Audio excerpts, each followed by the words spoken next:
ہم جس دور میں رہ رہے ہیں، دجالی قوتیں اپنے نت کھیل تماشے جو دیکھنے میں بظاہر ایسے ہی نظر آتے ہیں جیسے دجالی قوتوں کی منشا ہوتی ہے۔ مثال کے طور پر دجالی قوتوں کی منشا یہی تھی کہ دو راکٹ جو دیکھنے میں بوئنگ مسافر بردار طیارے لگیں، نیو یارک کی عمارتوں پہ ٹکرائیں اور لوگ یہی سمجھیں کہ حقیقت میں دو طیارے بلڈنگ سے قصدن ٹکرائے گئے ہیں، مگر وقت کے گزرنے کے ساتھ ساتھ اس بارے میں شک کی کوئی گنجائش رہی ہی نہیں کہ دراصل 9/11 ایک فالس فلیگ تھا۔ سائنسی تھیوری، ویڈیو فوٹیج اور دیگر تمام تحقیقات کا 100% نتیجہ 9/11 کو امریکی انتظامیہ کا کھیل ظاہر کر دیتا ہے۔ اسی طرح سے 9/11، London bombing, Spain, France, Bombay اور دنیا کے دیگر ممالک میں دہشت گردی کے ہونے والے تمام واقعات وہابی صہیونی پلان کا ہی حصہ ہوتے ہیں۔ جیسا کہ 70 کی دہائی تک کمیونسٹوں کو کسی بھی ہونے والی دہشت گردی سے نتھی کر دیا جاتا تھا، تو 90 کی دہائی میں یہ تمام فالس فلیگ مسلمانوں کے سر تھوپ دینے کا سلسلہ شروع ہو چکا ہوا ہے۔ فالس فلیگ کارروائی کا الزام جب کمیونسٹوں پہ لگایا جاتا تو کمیونسٹ فوری اس کا رد کر دیا کرتے تھے، مگر جب سے مسلمانوں پہ تحریب کاری کا الزام دیا جانے لگا تو اسلام و جہاد کے نام پہ بنی تنظیموں نے صہیونیت ساختہ ہر کارروائی کی ذمہ داری خود قبول کرتے ہوئے دنیا کو یہی تاثر دینے کی کوشش کی کہ یہ کوئی صہیونی تحریب کاری نہیں بلکہ مسلمانوں کا کفار کے خلاف اعلان جہاد ہے۔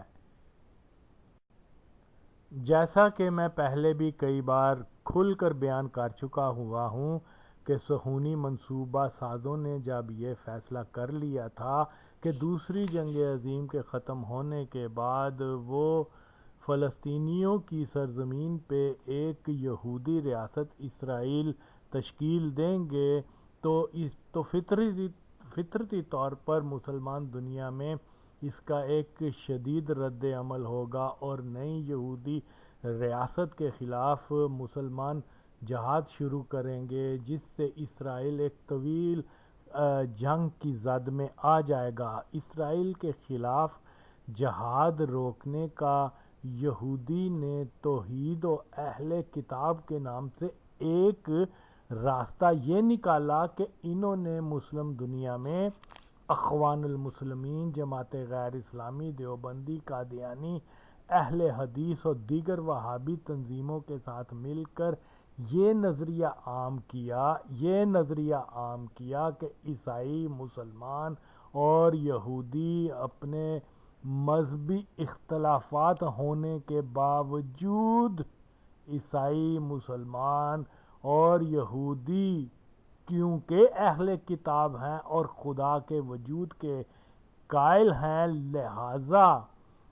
ان میں اتحاد لانا وقت کی ضرورت ہے، کیونکہ 1917 میں روس میں ایک ایسے نظریے کو فروغ دیا جانا شروع کر دیا گیا ہے جس میں خدا کے وجود کی مکمل نفی ہے، اور منکر خدا کا یہ نظریہ ساری دنیا میں تیزی سے پھیل رہا ہے۔ اگر اس نظریے کے پھیلاؤ کو خدا کے وجود کے ماننے والوں نے مل کر نہ روکا تو وہ دن دور نہیں جب ساری دنیا میں دہریت پھیل جائے گی، جس میں نہ تو عیسائی، نہ مسلمان اور نہ ہی یہودی مذہب کے پیروکاروں کی بقا ہے۔ منکر خدا ہم قائل خدا کو یا تو جبری طور پر منکر خدا بنا دیں گے یا پھر ہماری نسلوں کو ختم کر دیں گے۔ دنیا سے مساجد و گرجا سب ختم کر دیے جائیں گے۔ اس لیے ہم اہل کتاب کا اتحاد و دوستی وقت کی ضرورت ہے اور اس میں ہی ہمارا سروائیول ہے۔ یہودی اپنے اس منصوبے میں پوری طرح سے کامیاب ہوئے اور وہابیہ نے اللہ کے اس حکم کہ یہود و نصارہ سے دوستی نہ کریں کو نظر انداز کر یہودی کے فرمان پہ لبیک کہہ کر پوری اسلامی دنیا میں اپنے ایجنٹوں کو پھیلا بس ایک ہی چیز کا پروپیگنڈا شروع کر دیا کہ کمیونزم سے اسلام کو شدید خطرہ ہے۔ اشتراکی اور بائیں بازو کے حامی افراد، حکومتیں یا سیاسی جماعتیں سب کی سب منکر خدا ہیں۔ ان کے خلاف کمیونسٹ بلاک کے خلاف جہاد فرض ہو چکا ہوا ہے۔ وہابیہ، اخوان دیوبندی اور جماعت غیر اسلامی نے امریکی CIA کے مدد و تعاون سے جہادی نیٹ ورک تیار کرنے شروع کر دیے اور اسلامی ممالک میں ہر ایسی حکومت یا سیاسی طاقت یا فرد جو بھی امریکی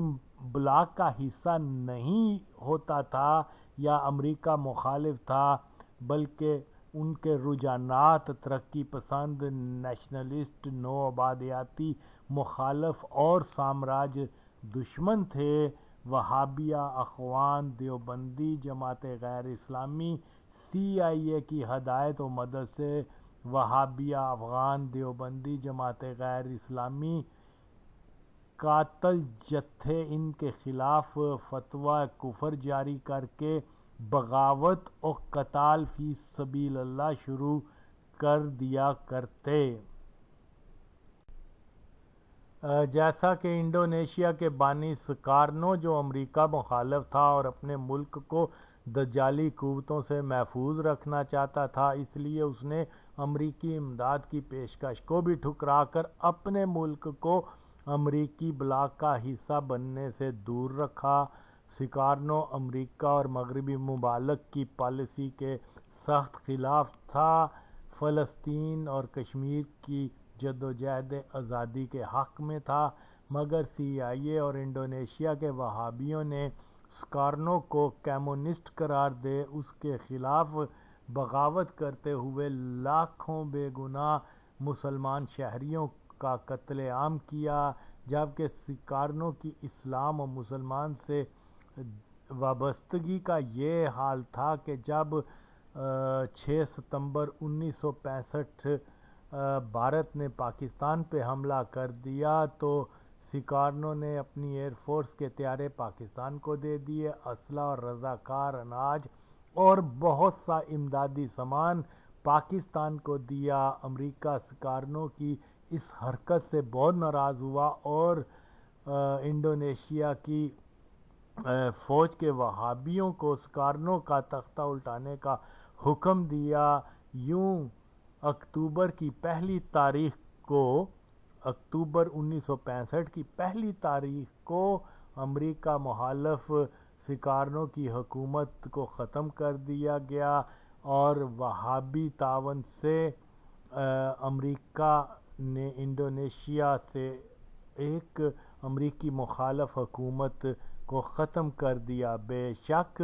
وہابیہ اور امریکہ نے مل کر انڈونیشیا میں مسلمانوں کو مارا، کفار کی مدد سے مسلمانوں کا قتل کریں گے، یہی فرمان مبارک ہے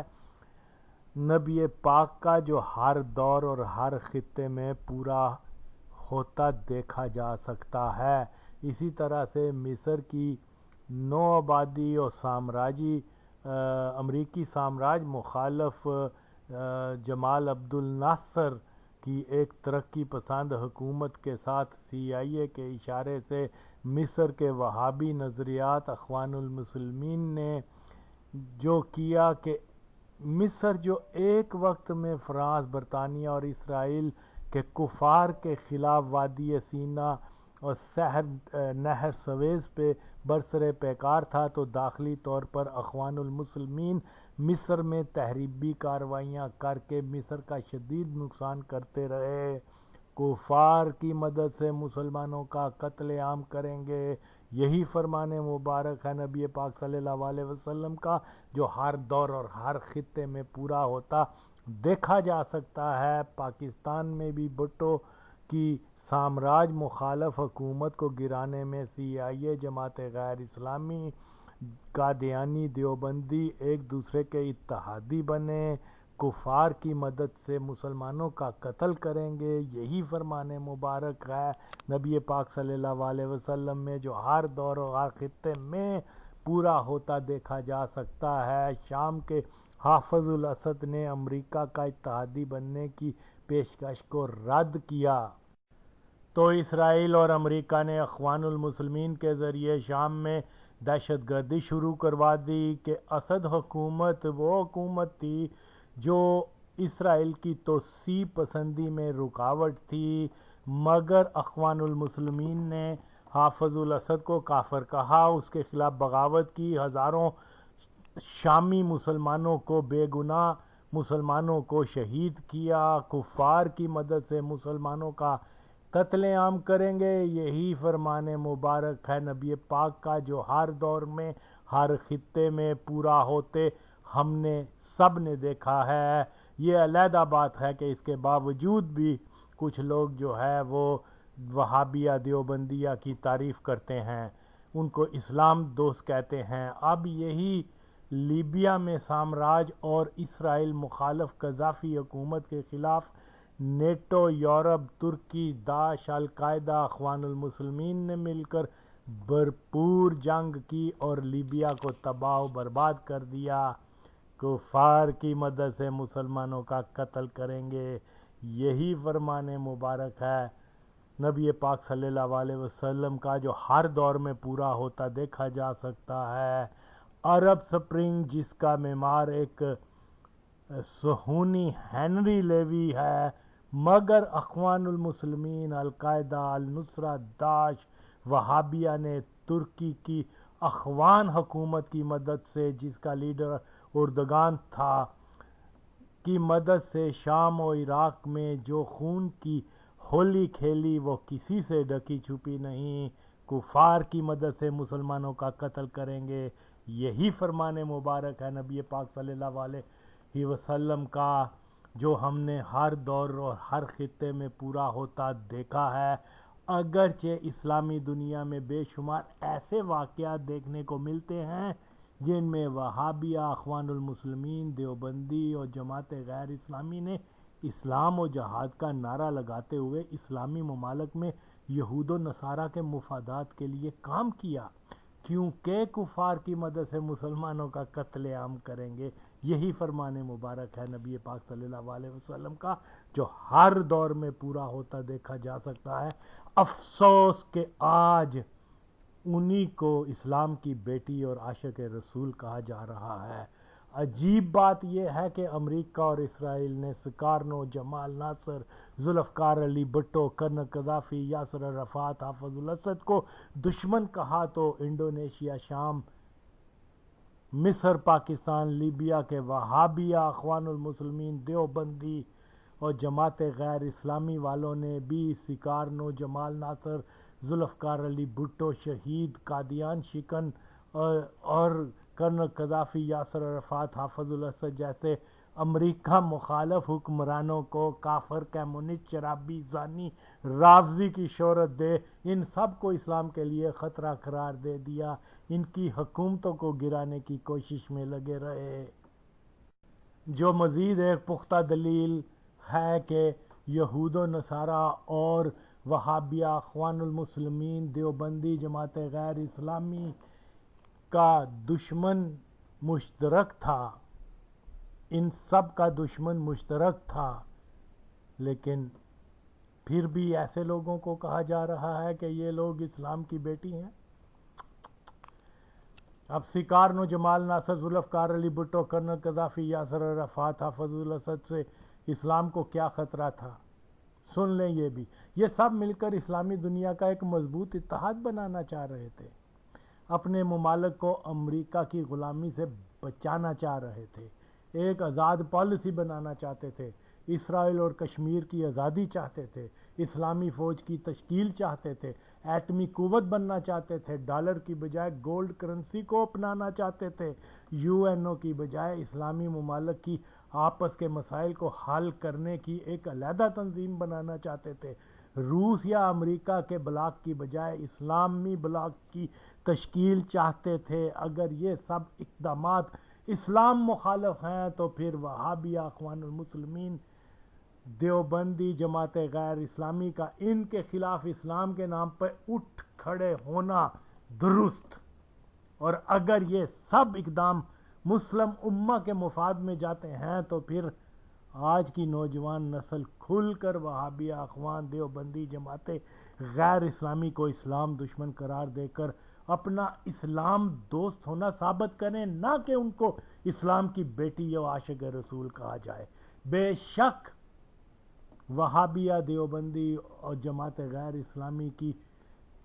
کوکھ سے ہی ہم جنس باز، طالبان، آدم خور، القاعدہ، گردنیں کاٹنے والے، خود کش حملہ کرنے والے، داعش، النصرہ، لشکر جنگوی کا جنم ہوا، جنہوں نے کفار کی منشا پہ اسلام کو بدنام کرنے کی کوئی کسر اٹھا نہ رکھی۔ ان کی حرکات کی وجہ سے عراق، افغانستان، لیبیا، دیگر اسلامی خطوں میں کفار نے لشکر کشی کی اور لاکھوں کلمہ گو شہید ہوتے رہے۔ طالبان نے 9/11 کے بعد اسامہ کو، جو ایک CIA اثاثہ تھا، امریکی منصوبہ بندی کے تحت امریکہ کے حوالے نہ کر کے امریکہ کو افغانستان پہ لشکر کشی کا جواز پیدا کیا، اور اس کی وجہ سے لاکھوں مسلمان، بے گناہ مسلمانوں کی ہلاکتیں ہوئیں، اور ایک مسلمان ملک پہ کفار کا قبضہ ہو گیا۔ تو یہاں بھی وہابی طالبان کفار کے مددگار کے طور پر سامنے آتے ہیں، اگرچہ کفار کے گماشتے یہی جھوٹا پروپیگنڈا کرتے ہیں کہ طالبان امریکہ کے خلاف جہاد کر رہے ہیں، مگر اندر کی بات یہ ہے کہ امریکہ کی افغانستان آمد سے قبل کی انہوں نے طالبان کے ساتھ یہ طے کر لیا تھا کہ امریکہ طالبان کو مکمل ختم نہیں کرے گا، بلکہ دکھاوے کی جنگ کو افغانستان میں اپنی فوج رکھنے کا جواز بنا کر رکھے گا۔ جب سے امریکہ افغانستان میں آیا ہے، افغانستان میں اس نے بے شمار جاسوسی کے خفیہ اڈے بنا لیے ہوئے ہیں، اور اگر بالفرض وہ اپنی فوج کو افغانستان سے نکال بھی لے تو پھر بھی اس کے بنائے دجالی نیٹ ورک امریکی مفادات کے لیے کام کرتے رہیں گے۔ مگر افسوس کہ صہیونی میڈیا اور یا مرزئی جیسے ناپاک افراد مسلمانوں کو گمراہ کرنے کی خاطر یہی کہہ رہے ہیں کہ وہابی طالبان جہاد کر رہے ہیں۔ اب لونڈے باز لوگ جو ہیں وہ جہاد کرنا شروع کر دیں تو معاذاللہ جہاد کے مقدس ترین کنسپٹ کو جو ہے وہ غلط پیش کرنے کی ناپاک کوشش ہو رہی ہے۔ اب وہابیوں کو نبی پاک صلی اللہ علیہ وسلم نے شیطان کا سینگ قرار دیا ہے، مسلمانوں کا قاتل کہا ہے، مگر یہاں الٹی گنگا کہ وہابی دیوبندی کو جہادی کہا جا رہا ہے، اسلام کی بیٹی کہا جا رہا ہے۔ اب کیا کیا جائے؟ تو فریب نظر و دماغ میں کالے کو سفید، کافر کو مسلمان، جہنم کو جنت کے طور پر منوانے کی صلاحیت جس قوت کو دی گئی تھی وہ قوت دجال ہے، تو پھر اس ہی دجال نے اسامہ بن لادن، ملا عمر مودودی، قطب، ضیاء الحق، لشکر جنگوی، گنگوہی، القاعدہ، طالبان، شیخ خالد رمزی، ولید بلوچ، بغدادی، لیبی اور عافیہ صدیقی جیسے افراد کو جو اصل زندگی میں CIA کے کرندے ہوتے ہیں، مگر دجالی نیٹ ورک کے دہشت گردی کارروائیوں کو اپنی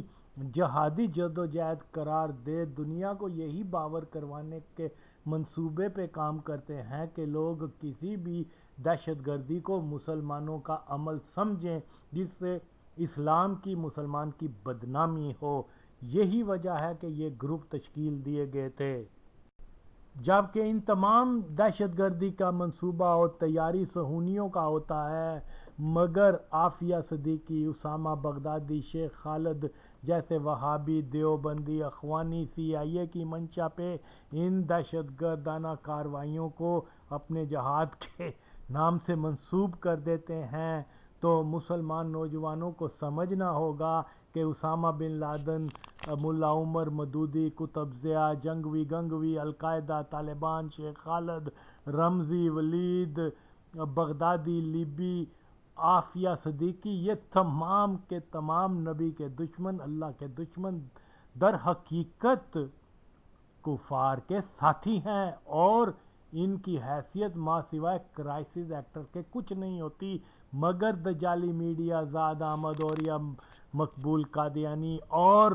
خادم حسین جیسے لوگ ان ہی کفار ایجنٹوں کو اسلام کے مجاہد یا اسلام کی بیٹی قرار دے کے مسلمانوں کا ہیرو بنانے کے ناپاک مشن پہ کام کرتے ہیں، مگر ان کا ماضی و حال صرف اور صرف کفار کے ایجنڈے پہ کام کرنے کا ہی ہے۔ دجال کا سب سے بڑا ہتھیار نظر کا دھوکہ ہوتا ہے، تو اس میں کوئی شک نہیں کہ دجال جس وہابیہ، اخوان، دیوبندی، جماعت غیر اسلامی کے جتھوں یا افراد کو مسلمان دنیا میں اپنا حریف جہادی، اسلام کا مجاہد کے طور پر پیش کرتا ہے، اس کا مطلب یہی ہوتا ہے کہ مسلمان عوام میں سوچنے سمجھنے کی تمیز ختم کر دی جائے۔ دجالی قوتوں کا ایک اہم ترین مقصد یہی ہے کہ وہ اسلامی دنیا کے وہابی، اخوان، دیوبندی، جماعت غیر اسلامی عناصر کو مسلمانوں کے سامنے کفار کے خلاف جہاد کرنے والی ایک ایسی قوت کے طور پر پیش کریں جو اپنے جہاد سے اسلام کا غلبہ قائم کرنا چاہتے ہیں۔ اسامہ بن لادن نے کفار کے خلاف جہاد کا اعلان کیا تو مسلمان دنیا میں اس کو کفار مخالف کی پہچان حاصل ہو گئی۔ پاکستان اور دیگر اسلامی ممالک میں اسامہ کو جہاد کا پوسٹر بوائے بنا کر پیش کیا جانے لگا۔ کئی جذباتی نوجوان ایک ایسے خارجی کتے وہابی عقیدے رکھنے والے اسامہ کے پیروکار اور پرستار بن گئے۔ جس خارجی عقیدے والے اسامہ کے بارے میں نبی صلی اللہ علیہ وسلم کا واضح ارشاد پاک ہے کہ ہر وقت اللہ کا نام اور قرآن پڑھیں گے، مگر اسلام سے یوں خارج ہوں گے جیسے تیر سے کمان نکل کر واپس نہیں جاتا۔ جب مسلمان نبی پاک کے خارجیوں کے بارے حکم کو نظر انداز کر کے اسامہ بن لادن، ملا عمر، قطب، اردغان، جنگوی گنگوی، القاعدہ اور عافیہ جیسے کو اسلام کی بیٹی کہیں گے تو پھر گمراہی ہی گمراہی ہے۔ آج مسلمان اپنے نبی کے فرمان پاک کے برخلاف شیطانی قوتوں کے پراپوگنڈا کی نظر ہو رہے ہیں کہ اسلام کی بیٹی ہرگز متعصب قسم کی دیوبندی جو CIA ایجنٹ جس نے ساری زندگی نبی پاک کی عظمت بیان کرنے والوں، میلاد منانے والوں، 11ویں منانے والوں، اللہ کے نبی کو اللہ کی عطا کردہ شانوں یعنی غائب جاننے والا نبی، حاضر و ناظر نبی، کل مختار نبی کے ساتھ ماننے والوں کو مشرک کہتی ہو، بدعتی کہتی ہو، اس دیوبندی عقیدے کو پھیلانے والی ہو جس میں اللہ کو جھوٹ جیسا عیب کا مالک کہا جاتا ہے، نبی کو مر کے مٹی میں ملنے والا کہا جاتا ہے، معاذ اللہ، نبی کے علم کو پاگل و جانوروں جیسا علم رکھنے والا کہا جاتا ہے۔ کیا ایسی دیوبندی عافیہ اسلام کی بیٹی ہو سکتی ہے؟ جے جنا ہے تو کوئی گل کر کے دسے۔ پھر 90 کی دہائی میں میرے کچھ دوست جو امریکہ میں رہتے تھے اکثر فون پہ مجھ سے سیاسی اور مذہبی معاملات پہ تبادلہ کیا کرتے۔ ایک دن مجھ سے عید میلاد النبی صلی اللہ علیہ وسلم منانے کے سوال پر بات کرتے ہوئے بتانے لگے کہ یہاں امریکہ میں ایک پاکستانی لڑکی نے اپنے لیکچر میں میلاد نبی منانے کو حرام عمل قرار دیا اور تم کہتے ہو کہ یہ حرام نہیں۔ میرے پوچھنے پہ انہوں نے بتایا کہ لڑکی ڈاکٹر بن رہی ہے اور پاکستان کی ہے. میں نے کہا اس لڑکی کا تعلق وہابی دیوبندی مکتبہ فکر سے ہوگا. تم اس کے لیکچر نہ سنا کرو بلکہ مولانا کوکم نورانی، ہاشمی میاں وغیرہ کے بیانات سن لیا کرو. اور یہ لڑکی بعد میں معلوم ہوا جب عافیہ صدیقی گرفتار ہوئی تو مجھے دوستوں نے بتایا کہ یہ وہی لڑکی ہے جو امریکہ میں وہابی عقائد کی تبلیغ کیا کرتی تھی اور آج اس کو اسلام کی بیٹی کہا جا رہا ہے. وہابی طالبان کے لیے افغانستان جانے والے دیوبندی وہابی مکتبہ فکر سے تعلق رکھتے ہیں، نہ کہ کوئی خوش عقیدہ مسلمان وہاں جاتا تھا. مگر یہ کتنی بڑی بد نصیبی ہے کہ خود کو بریلوی کہنے والا ایک بریلوی مکتبہ فکر کی تاریخ کا سب سے زیادہ عالم و فاضل کہلوانے والا ایک مولوی خادم حسین یہ جان کر بھی کہ عافیہ صدیقی گستاخانہ عقائد وہابیہ کی مالکہ ہے، اس کے باوجود خادم حسین مکمل طور پر مسلک اعلیٰ حضرت کے برعکس دیوبندی عورت کو اسلام کی بیٹی کہتا ہے اور جھوٹے خواب نبی پاک صلی اللہ علیہ وسلم کے بارے میں اس سے منسوب کرتا ہے، جس کی وجہ سے لاکھوں سنیوں کے دلوں میں دیوبندی عافیہ کے لیے اچھے جذبات پیدا ہو چکے ہوئے ہیں. یہ گمراہی ہے، گمراہی ہے، گمراہی ہے. مسلک اعلیٰ حضرت سے غداری ہے، غداری ہے، غداری ہے. مولوی خادم حسین کسی طرح سے بھی عافیہ کو صحیح عقیدہ ثابت کر نہیں سکتا، مگر اس کے باوجود اپنی ہر تقریر میں امریکی ایجنٹ اور گستاخانہ عقائد کی مالکہ کو اسلام کی بیٹی کہتا ہے، جو دلیل ہے کہ اس کے دل میں دیوبندیوں کے بارے میں نرم گوشے ہیں اور اعلیٰ حضرت کے فتاوے کا کوئی احترام نہیں. یہ سنی نوجوانوں میں صلح کلیت کے بیج بو رہا ہے. عافیہ صدیقی امریکہ میں رہتی تھی تو اس کے روابط CIA ساختہ القاعدہ کے افراد کے ساتھ تھے اور یہ وہاں CIA کارکردوں کے ساتھ معلومات شیئر کیا کرتی تھی. عافیہ کو افغانستان میں صرف اس لیے لایا گیا اور گرفتاری کا ڈرامہ رچایا گیا تاکہ اسامہ کی طرح عافیہ کو بھی ایک امریکی مخالف جہادی کی شہرت دی جا سکے. پاکستان کے عوام اس کو ایک بہت بڑی اسلام دوست جہادی جاننا شروع کر دیں. لوگ یہی سمجھیں کہ دیوبندی وہابی ہی کفار مخالف ہیں اور جہادی ہیں. مسلمانوں کے مائنڈ کنٹرول کرنے کی مہم کا یہ حصہ ہے. یہ سب جو ایک مسجد کا مولوی ہرگز سمجھ نہیں سکتا، تو ایسے معاملات میں سکوت کرے تو بہتر ہے، مگر وہ ہر تقریر میں وہ اس کو اسلام کی بیٹی قرار دے رہا ہے. تو عافیہ کی ساری کہانی مکمل جھوٹ پر مبنی ہے. اس کی بہن کہتی ہے کہ عافیہ کو جب عدالت میں لایا گیا تو اس کے سارے جسم پہ گولیاں لگی ہوئی تھیں اور جسم سے پس نکل رہی تھی. آپ خود ہی سوچیں، کیا عافیہ جب عدالت میں لائی گئی تو اس نے کپڑے نہیں پہنے ہوئے تھے جو عافیہ کے جسم سے پس نکلتا نظر آ رہا تھا؟ گولیوں کے سوراخ کے زخم نظر آ رہے تھے. اگر عافیہ بے لباس تھی تو تب تو اس کے جسم پہ گولیوں کے زخم یا جسم سے پس نکلتا دیکھا گیا ہوگا، ورنہ دوسری صورت میں سفید جھوٹ بولا جا رہا ہے. نیو یارک کی سردی میں عدالت جانے کے لیے جیکٹ اور کوٹ پہننا تو لازمی ہوتا ہے، پھر پس نکلتی کیسے دیکھی جا سکتی ہے؟ اس کے جسم پہ گولیوں کے نشان کیسے نظر آ سکتے ہیں؟ اگر ایسی صورت ہو تو ظاہر ہے جج تو فوری طور پر کہے گا کہ ملزمہ کو مرہم پٹی کروا کر عدالت میں پیش کیا جائے، یا کہ وہ خون اور پس ساری عدالت میں پھیل جائے. کیسا جھوٹ بولا جا رہا ہے. مگر عافیہ کی بہن یہاں ایک جھوٹ بیان کر رہی ہے کہ لوگ واقعی یہ سمجھیں کہ عافیہ پہ بہت ظلم ہو رہا ہے. عافیہ کی بہن کے مطابق عدالت میں اس کا بھائی بھی آیا، مگر عافیہ کو اپنے بھائی سے بات کرنا تو کجا بھائی کی طرف دیکھنے کی بھی اجازت نہیں دی گئی. اس کے ساتھ ہی وہ کہہ رہی ہے کہ عافیہ نے امریکہ سے فون کیا اور اپنی کم خوراک بیٹی سے پہلی بات ہی یہی کہی کہ کیا وہ سیر ہو کے کھانا کھاتی ہے یا نہیں.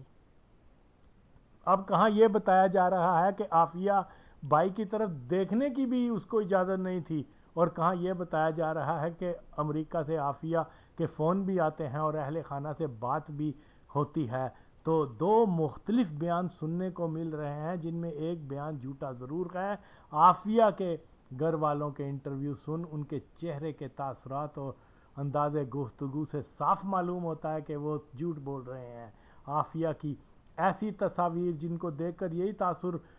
ملے کہ بیچاری پر بہت ظلم ہوا ہے، بہت غم کی ماری ہے، یہ فوٹو نزدیک سے ہی اتارے گئی ہوئی ہیں، جس کا صرف مقصد یہی ہے کہ دیکھنے والا پہلی نظر میں ہی اس کو اندازہ ہو جائے کہ اس عورت پہ شدید ظلم ہو رہا ہے۔ اور یہ تصویر عام کرنے کا مقصد یہی تھا کہ عافیہ کو ایک مظلوم ستم زدہ عورت کے طور پر دکھایا جائے۔ اگر ایسا نہ ہوتا تو تصویر پورے جسم کی اتاری جاتی، مگر سوال یہ پیدا ہوتا ہے کہ ایسی تصویر کو عام کیوں کیا گیا اور پاکستان اور ساری دنیا میں کیوں پھیلایا گیا؟ یہ باتیں مولوی خادم حسین جیسے لوگ نہیں سمجھ سکتے۔ ظاہر ہے یہ سب سی آئی اے کا ہی کیا درا ہے کہ اپنی ایک ایجنٹ کو مسلمانوں کی نظر میں ہیروئن کے طور پر پیش کیا جا سکے۔ عافیہ کی پوری زندگی جھوٹ ڈس انفارمیشن کا ایک سیلاب ہے، نہ تو اس پہ ظلم ہوا، نہ ہی طویل قید، بلکہ وہ امریکہ میں کسی آرام دہ زندگی سے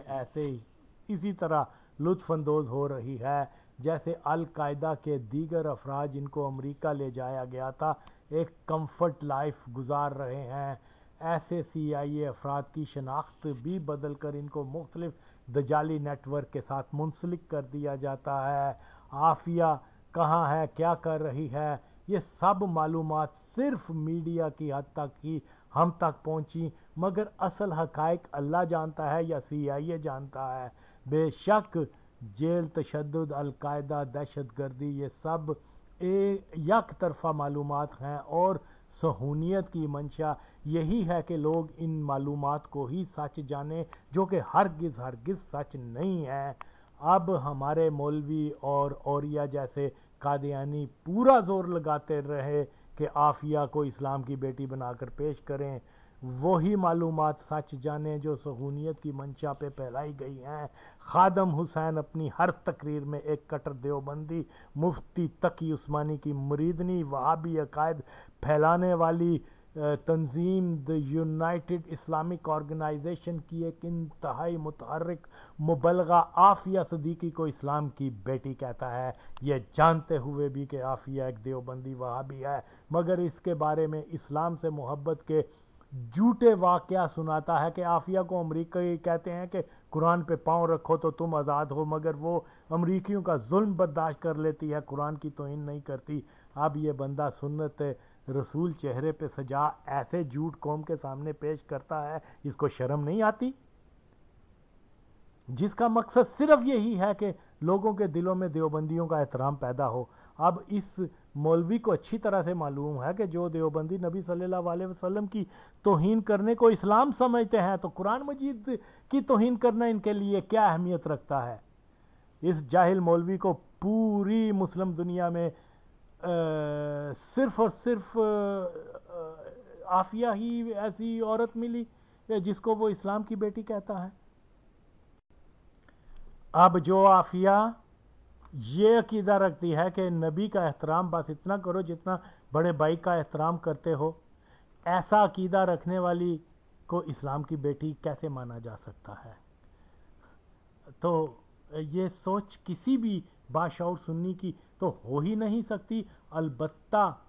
کوئی غیر سنی ہی ایسی گمراہ کن باتیں کر سکتا ہے۔